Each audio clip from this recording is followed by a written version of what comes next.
ইতিমধ্যে যে খবরটা পাওয়া গেছে, ঢাকায় আটক ৫ শতাধিক বেশিরভাগ বিএনপি নেতাকর্মী। কোটা আন্দোলনকে কেন্দ্র করে সহিংসতার জেরে ধরে সারা দেশে গ্রেপ্তার অভিযান শুরু করেছে বলে জানিয়েছেন আইন শৃঙ্খলা বাহিনী। শুধুমাত্র রবিবার রাজধানী ঢাকা বিভিন্ন এলাকা থেকে আটক করা হয়েছে অন্তত ৫০০-র বেশি মানুষকে, যাদের বেশিরভাগই বিএনপি নেতাকর্মী বলে আদালতের সূত্রে জানা গেছে।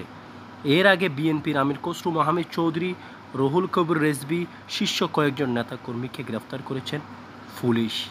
গণ অধিকার পরিষদের নেতা নুরুল হক নুরুকেও গ্রেপ্তার করা হয়েছে।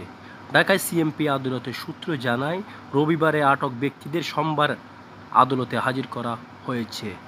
তাদের রাজধানী বিভিন্ন থানায় দায়ের করা নাশকতার মামলায় গ্রেফতার দেখানো হয়েছে। পুলিশ রিমান্ড না চাওয়ায় তাদের বেশিরভাগকে কারাগারে পাঠানো হয়েছে। তবে বিএনপির অল্প কিছু নেতাকর্মীকে রিমান্ডে নেওয়া হয়েছে।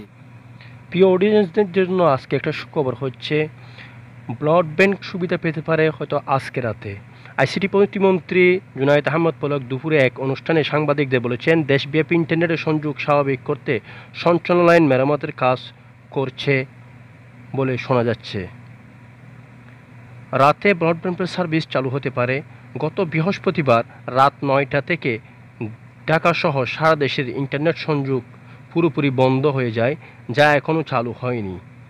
ইন্টারনেট সেবা বন্ধ থাকায় প্রবাসীরা তাদের পরিবারের সাথে ঠিকমতো যোগাযোগ করতে পারেনি। এ নিয়ে প্রবাসীদেরকে জানতে অনেক প্রবাসী জানান, তাদের পরিবারের সাথে ঠিকমতো তারা যোগাযোগ করতে পারেনি।